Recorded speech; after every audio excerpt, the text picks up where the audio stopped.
You're tuned in to Ask the Master Auto Technician. Car questions? Get answers right now. Call 850-763-0555. James Auto Center, we fix it right, guaranteed. Beep, beep, beep, beep, yeah.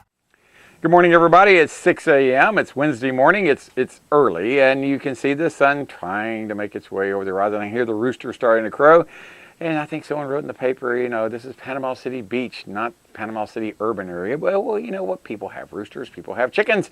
I know my wife does. At first she said, just, let me have 1 or 2 chickens. And it turned out to be 10. Then it turned out to be 15. That's just the way it goes.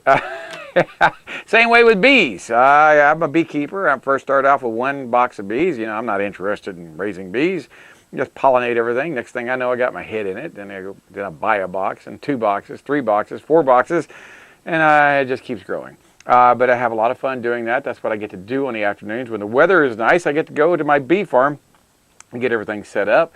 And in order to do that, you've got to have a dependable vehicle, whether it's your car or truck or whatever. You get on the road, you'd be surprised how many people make 10, 20-mile trips every day and don't think twice about it. You get in your car, you start the car, you go from here to Weewaw, you go from here to Bluntstown, you go all over, that's 50, 60 miles an hour away. And we don't think about it, being a long drive or anything because, it's really not. Or a stretch of road where there's really not good cell phone reception. Boy, is that the case. Isn't that the case? And there's nothing worse than slinging a belt and no cell phone. Well, and a lot of these things. Flat tire. That's another good one. Yes, we see a lot of that. So many cars nowadays don't even have spares in them. Well, that's true, and that's what I'm saying. When you get on the, so things that you need to be doing on weekends, or what I would recommend people doing at least once a weekend, is go around and check the air pressure in your tires. That's 1. Check the fluid levels in your car. That's 2. We had a customer call yesterday, wanted to know where the dipstick was in his Hyundai. What was it? A Hyundai Sonata. Anyway, it didn't have a dipstick. He said, how do you check it if it's low? I said, well, you don't. You have to have a technician check it because you have to be at operating temperature, and you have a little, a little plug you remove. Inspection plug. Inspection plug. And if you get any fluid that even drips out of it when the car's operating temperature, it's got plenty of fluid in it. And that's how it is on a lot of cars, starting going back to the 90s. This isn't new. A lot of people say, oh, this is brand new. No, it's been around for a while. A lot of cars don't have transmission dipsticks, but they do have transmission fluid. The reason they're putting no dipsticks in it because the worst enemy of a transmission is the driver. It is. You say, oh, it's low. You go check you take my advice. You go check your car. Oh, it's low transmission fluid. It takes special CVT transmission fluid or type SP or SP3 or SP4. Well, how many people really know what kind of transmission fluid goes in their car? So they just go to the parts store and they say, I need some transmission fluid. That's exactly what ends up happening. Then they put in this, a quart or 2 quarts or whatever it may be. It doesn't take much. And then you end up with having to replace the transmission because they don't take give an example, Honda. Honda transmission has been this way for years. About 15, 20 years ago, we had a radiator came in on a Honda, automatic transmission, cooler lines went to the Honda, we changed the transmission fluid, changed the radiator. Some transmission fluid was leaked out when we pulled the lines off. My technician at that time didn't realize, the importance of putting in the correct fluid. So he throws just, a quart or a pint or whatever, a Dexron 3 in it. Well, we give it to the customer, don't think anything about it. Customer comes back 15 minutes later and goes, what happened to my car? I said, what are you talking about? He said, man, this thing shifts gears, about knocks my teeth out. I go for a ride and I said, you're no kidding. I said, I don't know what happened. I go talk to my guy. I said, what did you do anything to the transmission? He said, no. And I said, you didn't do anything to the transmission? No, I didn't do anything. I said, well, the reason I'm asking is because it shifts really, really hard. And he says, well, unless maybe you think, putting a quarter or whatever was a bottle of this transmission fluid in caused it. And I looked at it, I said, what kind of fluid did you put in? He said, Dexron 3. I said, there's a problem. All we had to do was drain the fluid out 3 times, start the car up, put in clean fluid, drain the fluid out, put clean fluid in, do it 3 times, and it was back normal, but we had to put Honda fluid back in it. If we hadn't done that, the transmission would have been torn up if he drove it like that for a week. It doesn't take very long before that transmission will actually rip itself apart. It's not designed. The fluids are different on these. That's why they have special fluids for Kias and Hondas and Toyotas, and you name it. Every car has a different kind of fluid. Some cars are interchangeable. Kia and Hyundai, they have interchangeable fluid because it's the same car. Toyota and Lexus, same thing. Infiniti and Nissan, same thing. Just happen to be different name badges on them, but it's the same car as far as the fluids, types of fluids. I don't think there's too much of an exception to it. But just that's one of the things you need to be doing every weekend, especially if you drive your car. How do people drive their cars? Like I said, I've talked to a lot of people that live up in Washington County, Calhoun County, whatever, and they drive to Panama City on a daily basis. That's 35 miles approximately one way from just say from Northern Bay County into town. And if you're from Bluntstown, add another 30 miles to it. So, it's not uncommon for some people to drive as much as 60 to 120 miles a day in the range of my listening voice.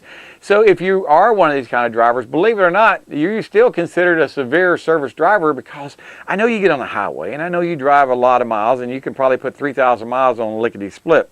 That's one of the reasons I tell people go full synthetic oil, and you change your oil over 5,000 to 6,000 miles. Yes, I know that they say the oil is good for 10,000 to 12,000 miles, but your oil filter is not. Your oil filter will be clogged up or restricted where it's in bypass mode, normally by 4,000 to 5,000 miles. And people go, what? Bypass mode restricted? Yeah, that's what a filter does. It catches particles and impurities, and then when it gets full, you don't want it to stop circulating oil. Even though it may be dirty oil, you allow the bypass check valve, or not check valve, it's a bypass valve. So when it gets too thick or too nasty to push through the filter, it bypasses it, and so it goes through your engine unfiltered. Well, that's okay, but it's not good, because there's lots of other filters in today's cars, like on your what we call variable valve timing components. These things have really fine micron screens in there to keep any trash from getting in there to get past the oil filter. We see this happen often because people say, I follow my owner's manual going over 7,500 miles between oil changes.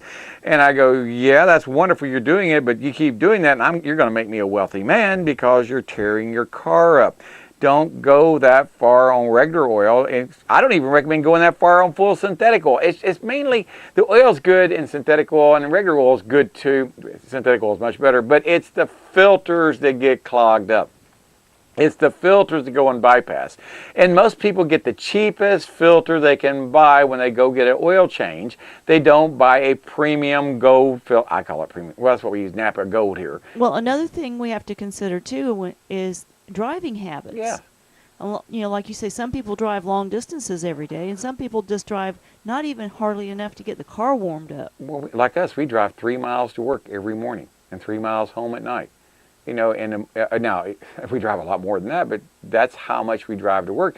And there's a lot of people that do that in this town. They drive 3 to 4 miles to work, park the car, get in it at time to go home, and drive it home. And that's all they do. And it may take them 4 months to get 3,000 miles on their car, and they go, well, I don't need to change my oil for another 2 or 3 more months. If you got regular oil in it, go ahead and change your oil. If you got synthetic, you can push it a little bit. You can. Synthetic oil doesn't make sludge. It doesn't oxidize like regular oil does. And we have to be very careful when we're talking about synthetic oil, because you see the ads out there. Yes. That I'm going to name some names. You have Pennzoil and Quaker Stain, Valvoline. They all say they have synthetic oils. Those are not full synthetic. They're blends. They're blends. Read the whole label. They are. One of the things I was looking at yesterday, they've taken off not to be sold outside the Americas. I looked at another bottle of synthetic oil out there, and it's written in 2 languages, written in French and English. And normally, in the past, we certainly need to talk to Mark about that, because he might know something. Yeah, they may have taken off not to be sold outside the Americas, because there for a while, the Supreme Court made it where this oil is considered synthesized or synthetic oil, because the molecular structure has been changed. Even though it came out of the ground as petroleum product, it wasn't made molecule by molecule in a test tube, not from oil but from chemicals. Where something like Mobil 1 or Amsoil or Redline doesn't come from the ground, it comes out of a test tube, and it's not oil molecules that they're using. They're using a special kind of lubricating molecules that aren't from the ground, and it's pretty fascinating how it works, but it's a superior lubricating ability. I mean, superior, really. I've actually seen cars have all the oil drained out of the engine with Mobil 1 and driven or run at high RPMs for minutes, long time before the engine would start locking up or smoking. I mean, it's pretty incredible, that residual stickiness that's still on there that clings to it. It's pretty amazing what that does. Where on regular oil just doesn't have the ability to handle the heat or the pressure, whereas full synthetic does. But back on what I'm talking about on weekends. Even if you're just a 3 to 4 mile a day driver, please check your lights, check your fluid levels. I don't know how this morning coming to work is like running an obstacle course. It's still dark out there. I come to the shop. I saw several cars only had one brake light. I saw 3 cars, one brake light. One car didn't even have tag lights or tail lights. Had a brake light. One brake light going down the road, and I'm sitting there going, what am I seeing ahead of me up there? And I realized I could see the headlights, but I couldn't see any tail lights, and then he tapped his brakes, and I saw there was a brake light up ahead.